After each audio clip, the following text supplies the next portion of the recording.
తల్లిదండ్రులు వాళ్ళ రుణం జీవితంలో తీర్చుకోలేం. అంటే ఏదో కోపంలో మన కోపిక నశించి ఒక మాట అన్నా మళ్ళీ వాళ్ళు మనం దగ్గర తీసుకుంటారు, మనం అహంకారంతో దూరంగా ఉన్నా గానీ ఇంత ఘోరంగా తీసుకెళ్లి వదిలేయటాలు ఇలాంటివి అసలు ఎలా మనసు ఒప్పుతుందో పరిస్థితులు చేస్తున్నారు పిల్లలు.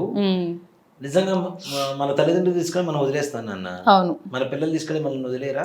ఖచ్చితంగా రిపీట్ చేస్తారు కదా, మనం ఏం చేస్తే అదే చేస్తారు. మనం ఏం చెప్తే అది వినరు, మనం ఏం చేస్తున్నామో అదే చేస్తారు పిల్లలు కూడా తప్పనిసరిగా.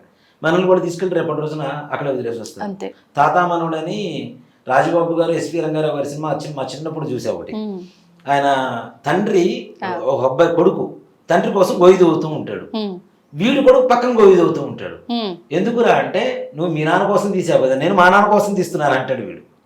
మనం ఏం చేస్తే అదే చేస్తారు. తల్లిదండ్రులు దయచేసి ఎక్కడ వృద్ధాశ్రమాలు చేర్పించకండి, మహాపాపం. కొత్త కల్చర్ ఏంటంటే అది రిటైర్డ్ హోమ్స్.